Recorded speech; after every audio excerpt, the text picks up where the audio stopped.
तर भावानं मागचा जो ब्लॉग बघितला होता त्यावर मला बऱ्याच प्रतिक्रिया आल्या की दादा बऱ्याचदा असं होतं की मुली लग्नाला तयार नाही, त्यामुळे आम्हाला इतर ऑप्शन पण बघावे लागतात. आता आम्ही शेतकरी आहोत, बऱ्याचदा आम्हाला मुली कोण देत नाही वगैरे. तर भावानं असं काय नाहीये, आपण कशा पद्धतीने गोष्टी प्रेझेंट करतो हे पण महत्वाचं आहे.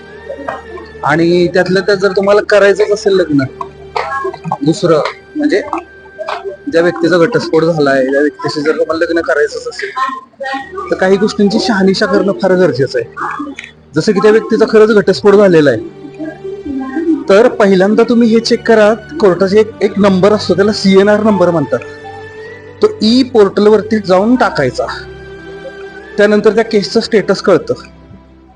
बऱ्याचदा काही ठिकाणी जजमेंट कॉपी अवेलेबल असते, काही ठिकाणी नसते, आणि बाहेरून चौकशी केल्यानंतर आहे ना सगळं कळतं. आणि एवढं जर नसेल करायचं ना तर काही 30 प्रश्न आहेत जे माझ्या वकील मित्रांनी दिलेले आहेत, ते 30 प्रश्न फक्त विचारायचे त्यांना. ऑटोमॅटिक तुम्हाला जजमेंट कळेल की नक्की त्या व्यक्तीला तुमच्याकडून काय हवंय, ज्याच्याशी तुम्ही लग्न करणार आहात त्याचा नक्की हेतू काय आहे.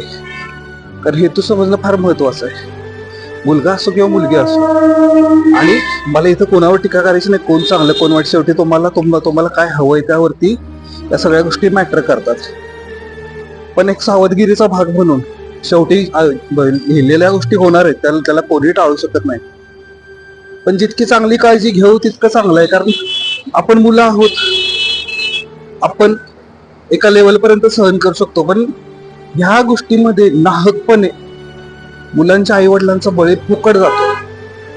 आणि ही गोष्ट जर बघायची असेल ना तर एकदा फक्त आहे ना ठाणे कोर्ट किंवा कोणत्याही फॅमिली कोर्टाच्या जाऊन आहे फक्त बघा यांची मजा काय, कशासाठी घटस्फोट घेतात, गोष्टी सगळ्या कळतात. मी असं म्हणत नाही सगळ्याच मुली वाईट असतील किंवा सगळीच मुलं वाईट असतील, परिस्थितीनुसार ठरलं जातं. पण या सगळ्या गोष्टी चेक करणं हे पण तितकंच महत्वाचं आहे. या सगळ्या गोष्टींची काळजी घ्या आणि मन जुळणं पुढे करणं शेवटी प्रत्येकाच्या स्वभावावरती असतं.